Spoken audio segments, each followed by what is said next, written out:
I just want to say a few things based on my following of what's being discussed in the in the public and on social media and elsewhere. Although I've spoken about most of these things before, I think they bear some need for reinforcement. I've heard the criticism by some that the government doesn't have a plan, and many people say they want to know what the government's plan is. The government does have a plan. The plan is aimed at suppression and ultimate elimination of the virus within the environs of the Cayman Islands. All of the measures that we have taken so far and all the ones that we are still taking are aimed at that ultimate goal. That involves necessarily, or has involved necessarily, essentially the shutdown of the local economy. We are deeply conscious that this has grave financial impact and indeed is causing and will continue to cause major hardship to many, many people, in fact, almost everyone that is here. But it is necessary if we are to be able to effectively employ the only known means of containing and attempting to eliminate the virus. No country in the world has yet succeeded in eliminating it. Even China, with all of its great efforts, I've just read some stats that cases are still popping up. And those measures are essentially, and the most important one of all, is physical or social distancing, keeping people apart from each other. So almost everything that we're doing is aimed at that. The other component is testing, testing, testing. Now, until very recently, we haven't had the ability to test.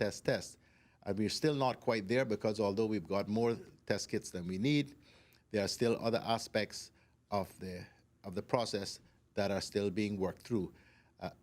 But hopefully by the end of this week, very early next week, we will be able to go very aggressively into testing of frontline personnel and just about anybody who we think or they think need or warrant being tested.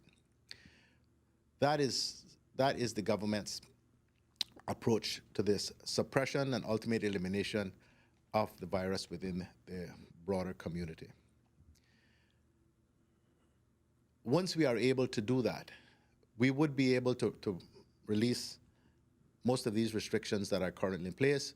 We would be able to allow the local economy to restart in a limited way.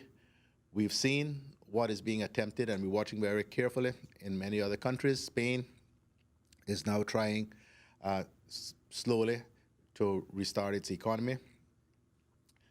Looking at it from where I do, with my inexpert eyes, I still think it's very early for them to do that.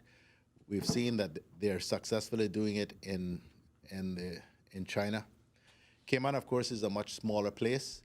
It is almost impossible for us not to have interaction with many people, regardless of whether they come from East End or West Bay. This is a very small place, and we all tend to congregate in many of the same areas.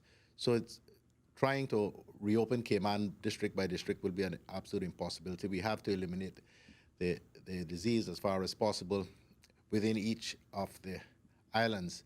And even then, unless we absolutely restrict travel between Cayman, Grand Cayman and Cayman Brac and Little Cayman, we are still potentially spreading the virus if it still remains within the local community. So the only way, I say all of that to say that the only way that we can effectively restart this economy is if we are able to effectively stamp out the virus here.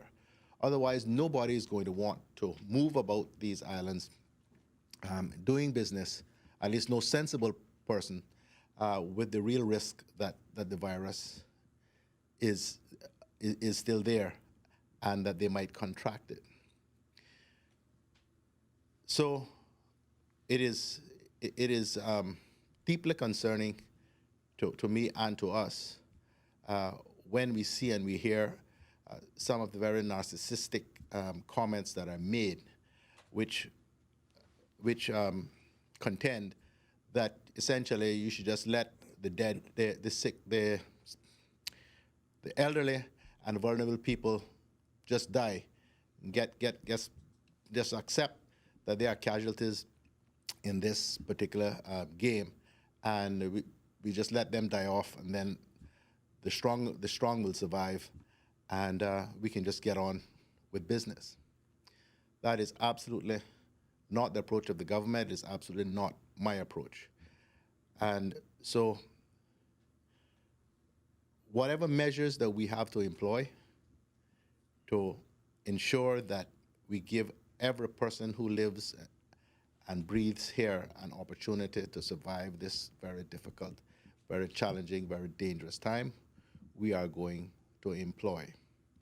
And thus, though it is with the deepest of regret that we have had to take the decision to close the beaches and access to the water, it is because there continue to be significant numbers of people who are absolutely reckless, who are completely blind to what is appearing on the television screens every single day about what the ravages of this virus right across the world.